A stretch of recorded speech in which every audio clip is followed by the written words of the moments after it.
Hey everyone, Alexandra here. Long time no video. Anyways, I just wanted to check in with you, and I was doing some reflecting the other day on inquiring within why I bake bread. And I was analyzing it. It's like, well, first of all, it's very grounding. You know, it's very tactile, it's very grounding. It's a creative process that within a day or two, I can see results. So it's like the fast food of creativity, you get fast results. So I wanted to share with you some of the things about baking bread and about why I bake bread, and take it from there. So anyways, first of all, it's an amazing discipline. Other bakers know that to be able to do it reproducibly, which I am working on and getting better at, thank God, it's timing, it's the temperature of the room, the temperature of the dough, the temperature of the water. Everything is discipline when you're baking.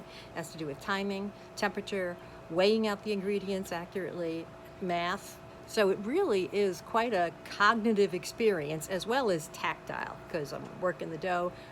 What's great about sourdough is that it's not hard. It's not like regular yeast. You really have to work it.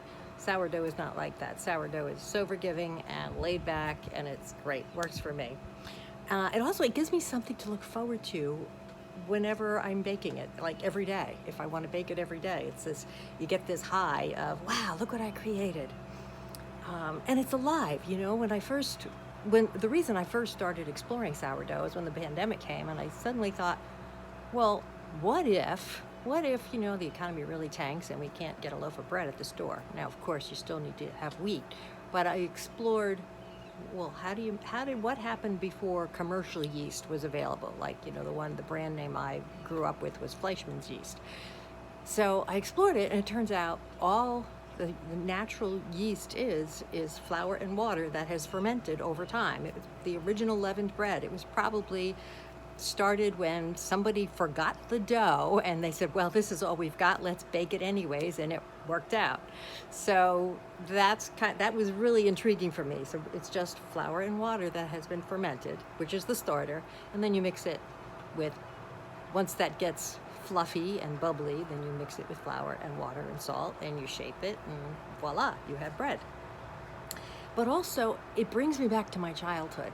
My mother was Italian descent, my father Greek descent. So I remember my mother every New Year's, for my father, because she was not native Greek, she would always make New Year's bread. She would follow a recipe. She would make New Year's bread, and in the Greek tradition, you put a coin in the bread, and then you cut it up, and whoever gets the coin is the one that's supposed to get lots of good luck for the next year. So that was great, fun memories around homemade bread.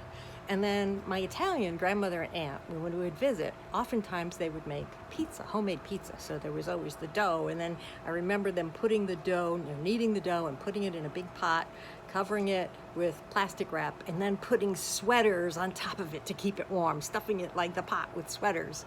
And then it would rise, and then we'd have all this amazing homemade pizza. So I was raised with that. And also in the Greek church, which I grew up in, I learned how to make the bread that they give out every Sunday after the service. And the recipe was called making prosphora, and then in the service it becomes antitheron. But that's, too much information probably for now. So I'm checking my notes. But one of the important things that I realize is that it brings me back to a time in my childhood when it was a happy time. We were making bread, we were getting together as a family, the kids were all still young, so it was a very happy time. And then, we got older, and people died, and people went off to college, and yada yada. So I realize now, with the pandemic and the lockdown, making the bread, besides all the other things, it also brings me back to a happy time in my childhood. So anyways, that's my analysis of why I do it. I love it, I enjoy it, and I hope you do too. Awesome. Have an awesome day.